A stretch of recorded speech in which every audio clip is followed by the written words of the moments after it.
मारो ब्रह्मोस उसके। ये बिलावल क्या, ये सर बिलावल क्या मसूद अजहर से ज्यादा डरता है और हाफिज सईद से कम? हाफिज सईद को हम दे देंगे और मसूद का कुछ पता नहीं है। ये लग रहा है जैश का खौफ ज्यादा है बिलावल। आई थिंक बिलावल को ये पता नहीं कि वो बोल क्या रहा है। एक बड़बोलापन होता है ना, उसके घर में पत्थर पड़ रहे हैं, किसी काम का ना हाथ धाम का, कोई पोजीशन नहीं है, लेकिन बोल दिया हम दे देंगे।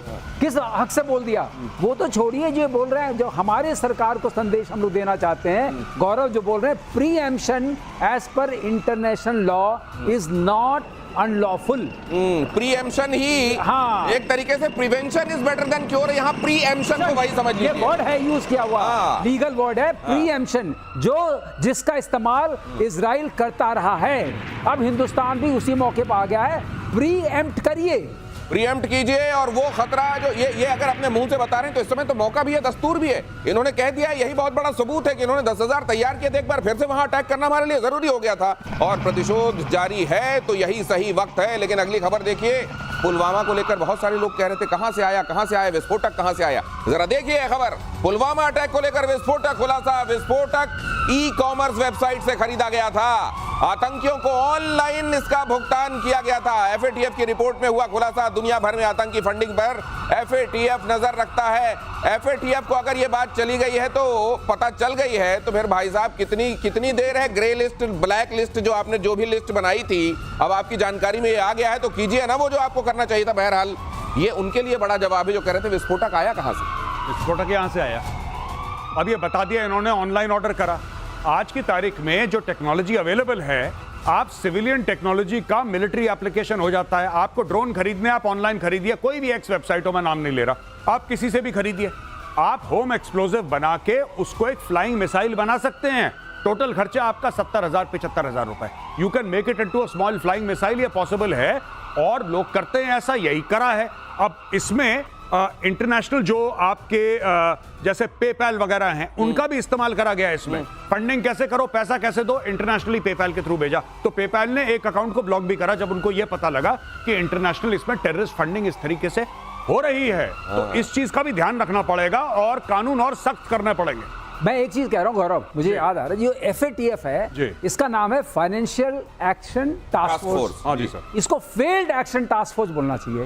अगर पाकिस्तान को आपने ग्रे लिस्ट नहीं किया, पाकिस्तान को आपने ब्लैक लिस्ट नहीं किया, और इतने सारे आपके पास उनके अपने मिनिस्टर्स बोल रहे हैं कि 30 साल से तो हम कर ही रहे थे, तो कैसे माने आप नहीं कर रहे हैं? तो कब वो जरूरत पड़ेगी आप करेंगे? ये अकाउंट जो ब्लॉक हुआ है, ये भी उसी कंट्री का अकाउंट नहीं, एफएटीएफ इनको ना ग्रे में रखेगा ना ब्लैक में रखेगा। उधर यूनाइटेड नेशन सिक्योरिटी काउंसिल कहेगा आओ आतंकवाद पर नकेल तुम कसो पाकिस्तान। गजब है, इससे बड़ा कोई मजाक हो सकता है। अगली खबर देखिए, ईरान और इजराइल के बीच भी युद्ध के आसार एक बार फिर से बन रहे हैं। इजराइल ने कहा परमाणु कार्यक्रम आगे बढ़ाया तो छोड़ेंगे नहीं ईरान को। ईरानी जनरल रहीम सफवी ने चेतावनी देते हुए कहा अगर इजराइल फिर से हमला करता है तो ईरान पूरी ताकत से जवाब देगा। तो पहले क्या आधी ताकत से जवाब दिया था? ये भी एक बड़ा सवाल है। हजारों मिसाइलें और ड्रोन तैयार हैं, उन्होंने ये कहा था। ये दोनों तरफ से जो चल रहा है जी, इजराइल जब कहता है तो वो कर भी देता है जी। ये कितनी देर दिखाई दे रहा है आपको कि इजराइल ईरान पर एक बार फिर टूट पड़ेगा? नहीं देखिए, कल ही आपने इसको कवर भी करा था अपनी शो पे कि किस तरीके से चाइना दोबारा आर्म कर रहा है ईरान को। तो चाइना अपने प्रॉक्सीज तैयार कर रहा है, चाइना उनको पैसा दे रहा है, चाइना उनसे तेल खरीद रहा है और उसकी पूरी पेमेंट तेल से हो रही है, राइट? यानी कि ईरान चीन को देगा तेल और चीन उनको देगा आपके सिल्कवॉर्म मिसाइल्स या HQ9 या जो भी XYZ उसको देना है। तो ईरान तो पूरी तैयारी में लगा है। क्यों लगा है तैयारी में? ईरान इसलिए तैयारी में लगा है क्योंकि ईरान को पता है कि जो आपने बोला था कि जो इजराइल कहता है वो कर देता है। उनको पता है कि दूसरा अटैक आ रहा है। इजराइल अगर डोनाल्ड ट्रंप नहीं माना तो फिर भी इजराइल क्या करेगा? हमला करके बाद में सॉरी बोल देगा, हाथ से स्लिप हो गया, एक दो चीजें निकल गई। इजराइल करेगा। इजराइल को पता है कि जिस दिन ईरान के पास न्यूक्लियर वेपन आ गए, बैलिस्टिक मिसाइल के साथ वॉरहेड फ्यूज हो गया, उस दिन इजराइल परमानेंटली खतरे की, जिसको कहता है ना in the valley of the shadow of death, वो वाला मामला हो जाएगा और इजराइल इसको अफोर्ड नहीं कर सकता। इजराइल की मजबूरी है हमला करना। तो इसी क्रम में अगली खबर यह है कि ईरान ने युद्ध में हुई मौत का आंकड़ा जारी किया है। इजराइल से जंग में 1060 लोगों की मौत हुई, ईरान ने कहा। कुछ घायलों की हालत अब भी गंभीर है, ईरान ने कहा। बढ़ सकता है मौत का आंकड़ा, ईरान ने ये भी। यहां पे क्या कर रहे होंगे? ज्यादा बताकर विक्टिम प्ले कर रहे होंगे या छिपाकर ये बता रहे होंगे कि हमारा देखो कितना, हमारी मर्दानगी कितनी थी इस जंग में? अब ये देख के लग रहा है कि कुछ एडजस्टमेंट चल रहा है। एडजस्टमेंट। एक तरफ कह रहे हैं कि हमारे ड्रोन्स, हमारी मिसाइल्स सब तैयार हैं, दूसरे तरफ कह रहे हैं इतने लोग मर गए। तो एक तरफ बोल रहे हैं दुनिया को कि भाई जंग नहीं होनी चाहिए, दूसरी तरफ इजराइल को धमकाने की कोशिश कर रहे हैं, करोगे तो मार देंगे। मतलब साफ है, जो गौरव बता रहे थे ना, इजराइल से अटैक एक्सपेक्टेड है। इजराइल ने तय कर लिया है कि हम तुमको बनाने नहीं देंगे। और इजराइल का रिकॉर्ड रहा है, पहले भी 2 बार जिन लोगों ने बनाने की कोशिश की, इराक में, सीरिया ने, इजराइल ने जाके ठोका था, गौरव के शब्दों में। लेकिन ये भी ठोकेंगे। ये अगर ठोकेंगे तो इनके जो प्रॉक्सीज हैं, इनके प्रॉक्सीज, ईरान के प्रॉक्सीज की मैं बात कर रहा हूं, वो तो अपना वो कोई कसर छोड़ नहीं रहे हैं। और जिस तरीके से वो इक्विप्ड हैं, ये बहुत स्पष्ट लग रहा है कि ईरान पूरा सपोर्ट कर रहा है उनको। तो फिर ऐसे में किसी भी दिन इजराइल बजाय प्रॉक्सीज को मारने के फिर ईरान की तरफ चल देगा क्या? नहीं, बिल्कुल ईरान को चलना। एक देखिए, इजराइल को एक बात पता हो गई है कि अगर ये लड़ाई खत्म करनी है once and for all, so you have to cut off the head of the snake. Head of the snake Tehran है, head of the snake Houthi, Hezbollah, Hamas नहीं है। ये जैसे खाने में अचार पापड़ सलाद होता है ना, ये हूथी, हिजबुल्ला, ये सब अचार पापड़ हैं। लेकिन अगर दाल रोटी सब्जी की बात करें, वो तेहरान है। आपको खाना निपटाना है, आपको तेहरान जाना पड़ेगा, ये साफ सीधी बात। अचार पापड़ सलाद, वैसे इस समय बड़ा जोर मार रहे हैं अचार पापड़ सलाद, उसकी कहानी आगे बताऊंगा। लेकिन चीन का vigorous dragon fighter jet, vigorous dragon fighter jet खरीदना चाहता है ईरान। चीन के J-10C को विगरस ड्रैगन कहते हैं। पाकिस्तान के बाद ईरान को मिल सकते हैं J-10C। ये भी नाम रखने के मामले में इन्होंने भी कर लिया है, इन्होंने भी विगरस नाम ही रख दो। वो कहते हैं ना कि किसी को इज्जत नहीं मिलती थी, तो उसने अपना नाम ही नमस्ते रख लिया था। चाहे जहां था नमस्ते ना, नमस्ते नमस्ते। ये यहाँ पे भी मुझको लग रहा है ये विगरस रख रहे हैं, वो उधर कहर रख रहे हैं। ये नाम क्या सर, ये J-10C इतना खतरनाक है? तो वही J-10C जिसको हमने है, तो वही J-10C, चेंगडू एविएशन वाला। इससे एक राहत जरूर इजराइल को मिलती है कि ये सब सामान जो जा रहा है, HQ-9B export version, J-10C export version, PL-15 export version, PL-17 export version, उससे इजराइल जानता है कुछ नहीं होने वाला, क्योंकि इनको तो हम मार ही देंगे।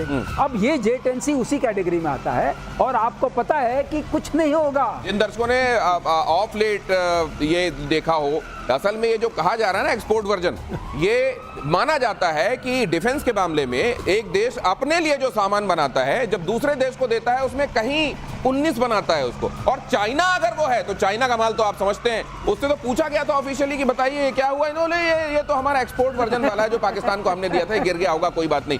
ऐसे में ये विगरस जिसका नाम दिया गया है वो J-10C। लेकिन ईरान अचानक अपने फाइटर जेट्स को लेकर संजीदा दिखाई दे रहा है या दिखने की कोशिश कर रहा है? नहीं, संजीदा दिख रहा है, क्योंकि पिछली बार इसके फाइटर जेट उड़े नहीं थे। जब मिडनाइट हैमर लॉन्च हुआ था, या उसके पहले राइजिंग लायन लॉन्च हुआ था ऑपरेशन, पहले इजराइल का फिर अमेरिका का, तो उसमें एक चीज मिसिंग थी, and that was the Iranian air force. Iranian air force पूरी लड़ाई से गायब थी। इजरायली एयरफोर्स ने कहर मचा दिया, अमेरिकन एयरफोर्स ने, यूएस एयरफोर्स ने कहर मचा दिया, लेकिन इजरायली एयरफोर्स गायब थी। अब ये लोग चाहते हैं कि नए नए हवाई जहाज आए, जिसकी पेमेंट ये लोग तेल से करेंगे। ये तेल से करेंगे पेमेंट। और इनमें एक और चक्कर है कि ईरानियन एयरफोर्स में पुराने जहाज हैं 70-80 के दशक के, तो उन जहाजों में अब दम नहीं है। They want what they think is the latest. अच्छा, इनको देगा कौन हथियार? आप ये भी देखो ना, इनको देगा कौन हथियार? ये जो आप कह रहे हैं कि हम सिल्कवर्म मिसाइल लेंगे, ये जो बात कर रहे हैं सिल्कवर्म की, ये 80 के दशक में नॉर्थ कोरिया के थ्रू चाइना ने दिलवाई थी। नॉर्थ कोरिया के थ्रू पीछे के दरवाजे से बोला कि ठीक है बेटा ईरान को दे दो, तब से इनको मिल रखी है। अभी फिर से उधर जा रहे हैं ये लोग, राइट? फिर HQ-9 की बात कर रहे हैं, वही प्लेटफॉर्म है जिसके बारे में हमने डिस्कस करा था, जो पाकिस्तान में जलील हुआ था। अब ये J-10 भी वही है जो पाकिस्तान में जलील हुआ था, जिसके शेयर प्राइस गिरे थे। तो ये तेल देंगे और जहाज लेंगे। तो कई बार अगर आपके पास पैसे ना हो, तब भी त्योहारों के मौके पे लोग बाजार निकल जाते हैं। पड़ोसी ये ना कहे कि इनके घर में लगता है कुछ आया नहीं है, तो ये लगता है ये इस समय निकले हुए हैं कि तेल है हमारे पास, हम ले लेंगे, देखिए कितने हथियार लेते हैं। और पाकिस्तान में तख्ता पलट की आहट, तख्ता पलट की खबर से टेंशन में है जरदारी और मुनीर में बढ़ा तनाव। शायद इसी तनाव में बिलावल कुछ अंट शंट बक रहे हैं, क्योंकि उनके पिताजी की कुर्सी पर खतरा दिखाई दे रहा है। जरदारी और मुनीर में तनाव बढ़ गया है। पाकिस्तानी सेना का सरकारी फैसलों में दखल और ज्यादा बढ़ गया। जब से ट्रंप ने बुला के खाना खिलाया है, तब से मुनीर जो थोड़ा बहुत सुन लेता था घर में, वो भी नहीं सुन रहा गया। सब मेरे से पूछ के करो नाम। जब से इसने ट्रंप के साथ खाना खाया है, भाई ने ना कुल्ला करा ना हाथ धोए। इसने बोला कि वो फ्लेवर मुंह में रहना चाहिए कि यूएस प्रेसिडेंट के साथ मैंने खाना खाया है। और जहां तक तख्ता पलट की बात है, तख्ता पलट नहीं है भाई जरदारी का, ये पटला पलट है। जो कपड़े धोने का पटला होता है ना लकड़ी का छोटा वाला, ये तख्ते पे तो मुनीर बैठा है। हमारे यहाँ कौन मध्य तख्ते पे प्रदेश बैठा में है? मोगरी कहते हैं। मोगरी मोगरी तो वो होती है जिससे मारते हैं। अच्छा वो जो तख्ता जिसमें पटक पटक नहीं, एक होता है जिसमें बैठते हैं। अच्छा वो पटला। अच्छा पटा जिसको कहते हैं। अच्छा उसमें लकड़ी उस पे बैठ के ये उस पे बैठा जरदारी, ठीक है। तो बेसिकली बात ये है कि जरदारी का तख्ता पलट या पटला पलट इसीलिए होने वाला है, सिंपल सी बात है, क्योंकि now see he is of no use. अब धीरे धीरे धीरे आप ये देख रहे हैं कि डिफैक्टो राष्ट्रपति कौन है? डिफैक्टो राष्ट्रपति तो आसिम मुनीर है।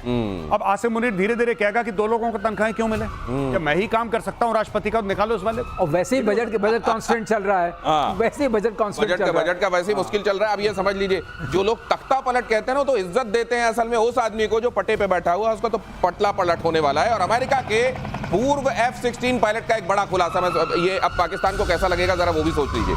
भारत ने ऑपरेशन सिंदूर में एक्स गार्ड डेकॉय सिस्टम का इस्तेमाल किया। कल ये खबर मैंने बताई थी, लेकिन ये आज नया रंग है इस खबर में। एक्स गार्ड डिवाइस ने पाकिस्तानी रेडार और मिसाइलों को गुमराह किया।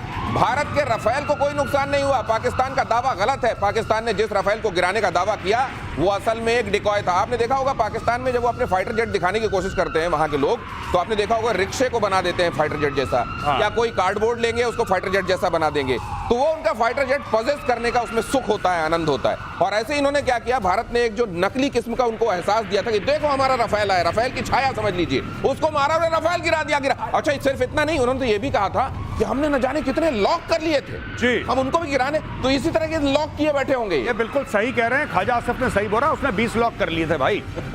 पर वो 20 क्या लॉक किए थे ये ख्वाजा आसिफ को नहीं पता। ये बात सर ने समझाई थी कि फाइबर ऑप्टिक केबल होता है उसमें 100 मीटर पीछे वो जो था, और उसको जानबूझ के एक फेक चीज वहां पे लगाई गई। उस फेक चीज को, उस फेक इमेज को आप कह लीजिए, आसान शब्दों में बता दूं, उस फेक इमेज को पाकिस्तानी रडार ने कैप्चर करा। और सही बात है, पाकिस्तानी रडार ने उस मिसाइल को, सरफेस टू एयर मिसाइल को, उस फेक इमेज के थ्रू फायर भी करा। और जो पाकिस्तानी कहते हैं कि 5 राफेल गिरे, 6 राफेल गिरे, हाँ पाकिस्तान को लगता है कि वो राफेल थे जो गिर गए। और लगने की दगवाई कहीं पे नहीं सर। लेकिन एक चीज बताइए, ये अमेरिका का